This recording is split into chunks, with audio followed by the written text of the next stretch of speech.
Okay, so thanks to great shows such as Talk Heathen, I finally got the courage to do my first upload.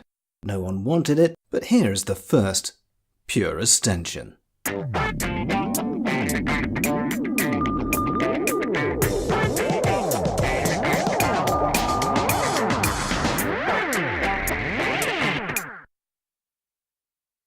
As the son of a Unitarian minister, my early foray into the world of religion didn't just include the Christian Bible, but many other world religions too.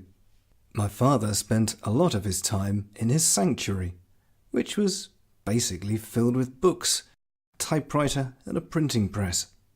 It being his sanctuary, one of the first things I wanted to do as a child was raid it. When I was in there one day, my dad found me and I asked him, "What is this God thing anyway?"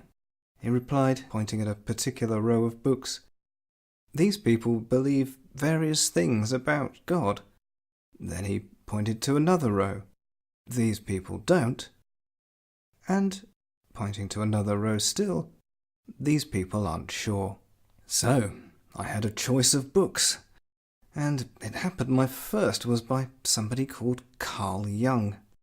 I learnt of something called the ego, and while I could connect with a lot of what it said, many of the words I didn't particularly understand. I think I was around 9 or 10 at the time.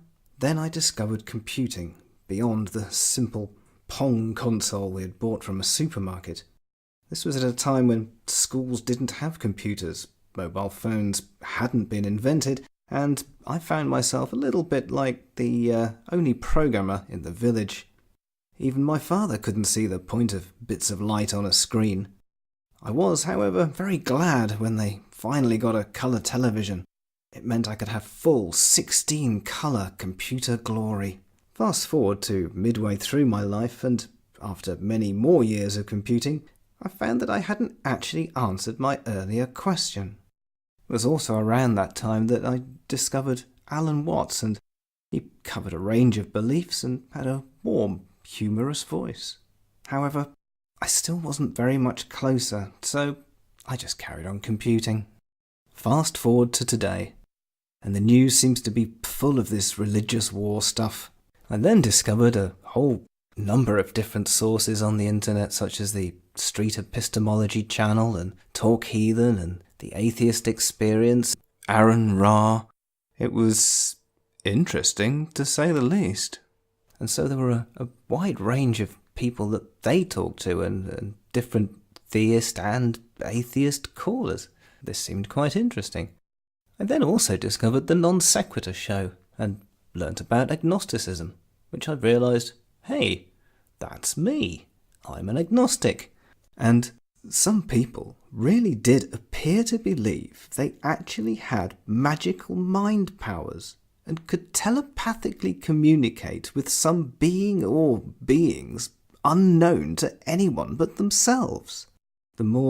These magical telepaths also thought that they were being controlled by these entities, and as such were being ordered to make other people obey them as well. Because, magical telepath, right? So, it was also at that point that I suddenly started to understand what Alan Watts had been saying, and that had perhaps been stuck in my brain for all those years. He had been explaining that he had been in exactly the same situation as a number of these other people, the same callers to these shows, who had started out in religion and then suddenly realised none of it was true. And this is exactly what Alan Watts was saying. He started out in religion, but through his interest in philosophy and psychology, he realised, well, this is just a lot of cultural programming. And just through experiencing the world and different cultures, he'd been able to break free of this cultural programming and become his own person. Become free from religion. This intrigued me quite a lot. It meant that there were a lot of people out there still in this same state and couldn't get out. But if Alan Watts was in there, and he'd done it himself, then philosophy was probably something I should look into. Down the rabbit hole I go.